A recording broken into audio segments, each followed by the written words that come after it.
स्त्री का विश्वास। एक स्थान पर एक ब्राह्मण और उसकी पत्नी बड़े प्रेम से रहते थे, किंतु ब्राह्मणी का व्यवहार ब्राह्मण के कुटुंबियों से अच्छा नहीं था। परिवार में कलह रहता था।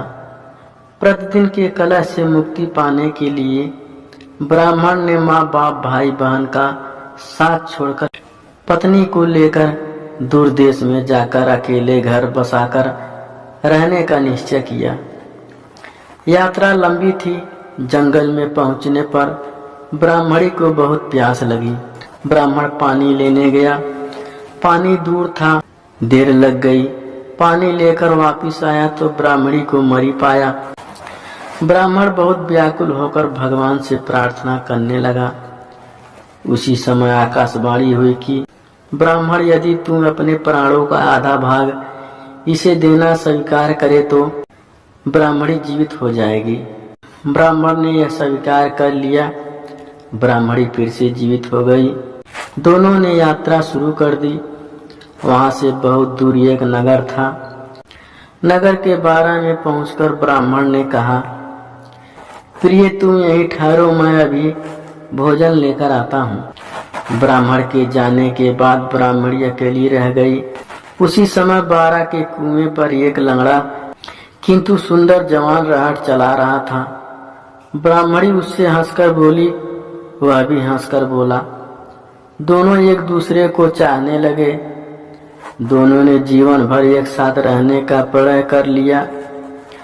ब्राह्मण जब भोजन लेकर नगर से लौटा तो ब्राह्मणी ने कहा, यह लंगड़ा व्यक्ति भी भूखा है, इसे भी अपने हिस्से में से दे दो। जब वहां से आगे प्रस्थान करने लगे तो ब्राह्मणी ने ब्राह्मण से अनुरोध किया कि इस लंगड़े व्यक्ति को भी साथ ले लो, रास्ता अच्छा कट जाएगा। तुम जब कहीं जाते हो तो मैं अकेली रह जाती हूँ, बात करने को भी कोई होता नहीं है। इसके साथ रहने से कोई बात करने वाला तो रहेगा। ब्राह्मण ने कहा, हमें अपना भार उठाना ही कठिन हो रहा है, इस लंगड़े का भार कैसे उठाऊंगा। ब्राह्मणी ने कहा, हम इसे पिटारी में रख लेंगे।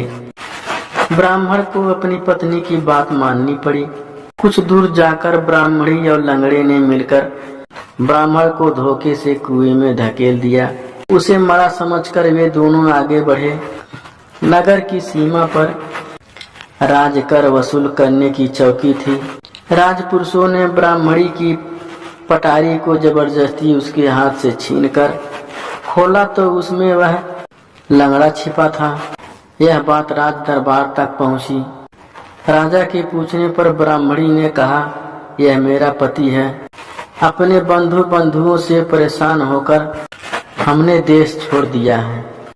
राजा ने उसे अपने देश में बसने की आज्ञा दे दी। कुछ दिन बाद किसी साधु के हाथों कुएं से निकाले जाने के उपरांत ब्राह्मण भी उसी राज्य में पहुंच गया। ब्राह्मणी ने जब उसे वहां देखा तो, मेरे पति का पुराना बैरी है, इसे यहाँ से निकाल दिया जाए या मरवा दिया जाए। राजा ने उसके वध की आज्ञा दे दी। ब्राह्मण ने आज्ञा सुनकर कहा, देव, इस स्त्री ने मेरा कुछ लिया हुआ है, वह मुझे दिलवा दिया जाए। राजा ने ब्राह्मणी को कहा, देवी, तूने इसका जो कुछ लिया हुआ है सब दे दे। ब्राह्मणी बोली, मैंने कुछ भी नहीं लिया।